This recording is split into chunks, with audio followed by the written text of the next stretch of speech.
So this is super exciting to hear these rumors come through of the A7S III, which is, I guess it's just been incredible, but nothing has really been confirmed by Sony themselves. I mean, it's less than a week now until the press release. I just wanted to release this video into some of the leaked specs that have been rumored at the moment through Sony Alpha Rumors and a couple of other sites, and the potential photo leak. You know, is this a correct photo?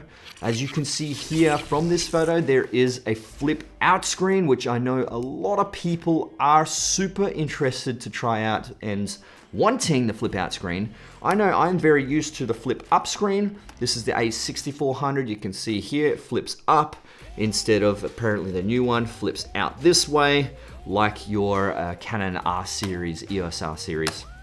It's interesting. I'd really like to see that. They've drawn away from that. I don't know why, but I guess they're just trying to please a whole bunch of people.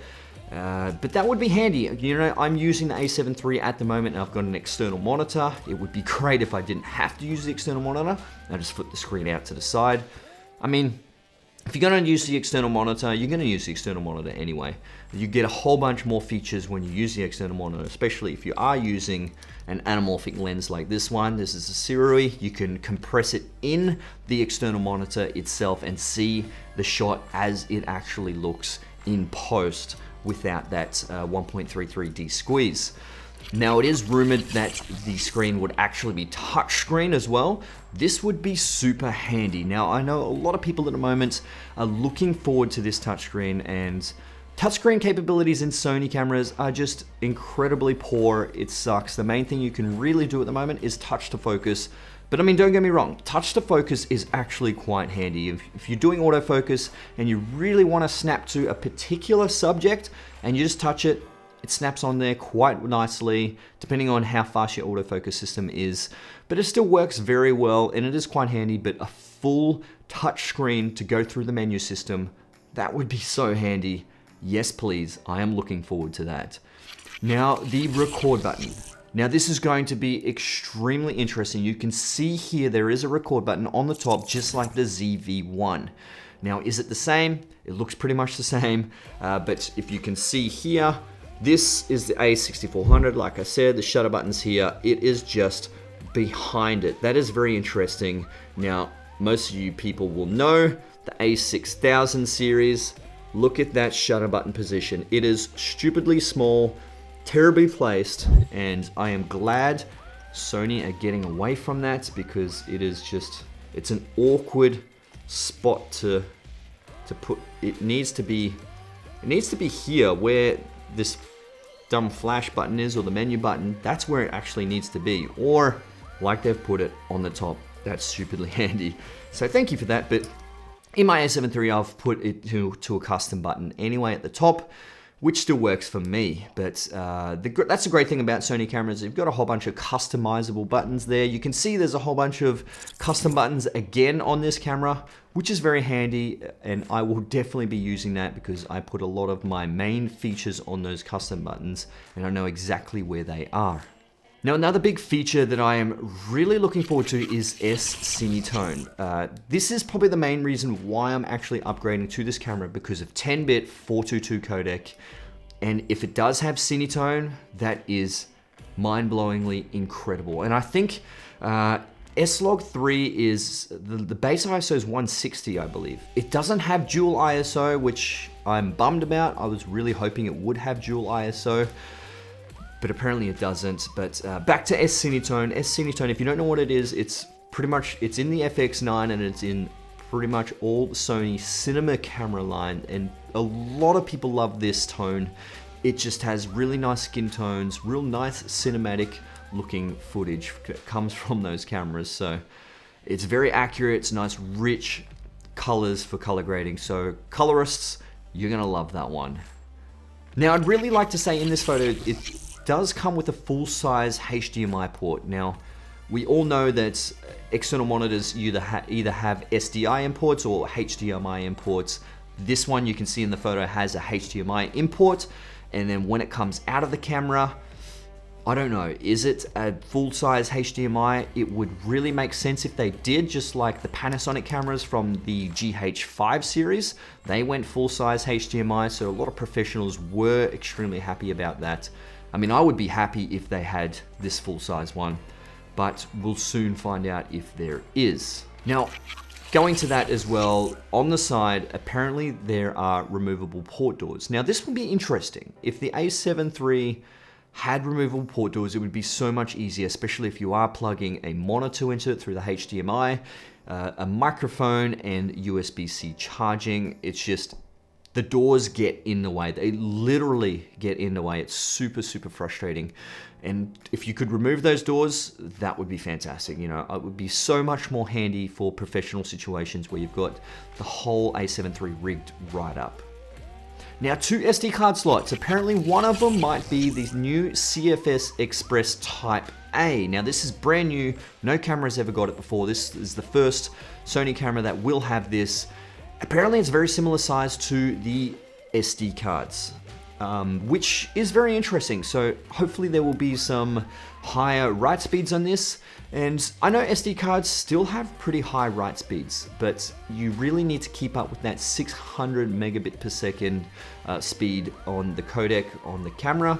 But you need a card to keep up with that maximum 600 megabits per second write speed anyway. But I mean, if you have the UHS-2 cards that are V90s, this is more than enough speed for those rates. Now, most of you guys would actually have seen the numbers on the top. It says V30, V60 or V90. Now that is the write speed. Don't get this confused with the number on the front. That's a read speed. So you put it into a computer, that is the speed that it reads out of the card, not the write speed. So don't get that confused. Or a U3, you would actually see that as well. U3 is very similar to V30. Now V30 means 30 megabytes per second. Now 1 megabyte is 8 megabits. Now that's 30 times 8, which gives you 240 megabits per second write speed. So don't get that confused with the read speed. I'll put the numbers or a link in the description below to explain this a lot further. Now this next one interests me quite a lot. Apparently there is no overheating. That's a big dig at Canon there. But there's no fans and no vents. So how are they doing this magic? Is the sensor that good? Is the processor that good to keep that heat down? Apparently they've got passive cooling. I have no idea what the hell that means. How is it cooling itself inside passively? I don't know. There's no vents, there's no fans. There's some sort of magic going on. So if you guys know, comment below. I'd really like to know. But until then, we won't know until we get the cameras in our hands. Now, initially, you know, a lot of videos won't show its true capabilities. I know there's going to be a whole bunch of people reviewing this as it first comes out. And we've seen in this photo, it says PAL 100 frames per second. So that is PAL region. So whoever's in, I guess, Australia, I don't think anyone in Australia's got that camera. Someone in Europe. And if I put my money down, potentially Kai could have it. Maybe. Peter Lindgren would definitely be a high one to get that camera first. He is very good at shooting with Sony. I would have put my money on James Matthews as well. I messaged him on Instagram. He said he doesn't have it. Could be true. But I would guess Peter Lindgren might have it because he's been really quiet on social media and he hasn't posted anything too much on his videos. I reckon he's got it. I reckon he has got it. He's testing it at the moment because it would be smart for Sony to give him a camera because he's a Sony shooter. He doesn't talk bad about any other camera company. He just loves shooting with Sony. That's just what he has. Same with me. You know, I was brought into Sony after Nikon and there's just no point in me changing. I know Canon cameras are absolutely fantastic. I know Panasonic cameras are fantastic. It's just I've got Sony, so I need to stick with Sony because I've got a whole bunch of Sony glass, so I'm not going to be changing. There's no point in me changing and investing in too much money on extra glass. But back to the overheating. We don't know if it's going to be overheating. Wait till one of those people get it and see what they think. We'll soon find out anyway. But I know the sensor is a 12 megapixel sensor. Well, it's claimed to be a 12 megapixel sensor. So that gives you a 1-to-1 readout. So it gives processing a lot easier. It would have a cleaner signal to noise ratio. So that would mean tons less noise as well. So yeah, I mean, that would be great. We'll soon find out with that one. Now the last one doesn't really faze me too much, and that's a stabilization in post-production as well. It's kind of like the FX9. Now I know Gerald Undone did a video of this and it was incredibly poor. It was disgusting. I didn't really like it. It looked like it had some warping issues. I mean, Sony IBIS is perfectly fine. You can tell the difference between the A7 III and the A6400 when it comes to IBIS. IBIS does make a difference. It's not incredibly powerful, which is fine. It just takes out those micro jitters, which is very similar to like cinema cameras. Cinema cameras don't have IBIS. They're heavy enough so when you do actually do handheld rigs, you're gonna get a bit of shake, but it's natural shake. Just like Sony cameras, it does feel like it's natural shake, and it's not the complete microfiber, the micro shakes, micro jitters, whatever you want to call it. You don't see that, which is good. But anyway, if you do have any features that you would love to see in this camera, comment below. I'd really like to know on your thoughts on the A7S III. Are you going to be staying up and watching this live? I most definitely will be. I'm not going to be getting any sleep that night, and I really want to try and pump out a video explaining this. I'd love to go live, but I've never gone live before. Will this be the first time I go live? Maybe, I don't know. Subscribe to my YouTube channel if you want to get some more of this information. Other than that, my name's Jason Morris, and I'll see you guys in the next one. Let's get it.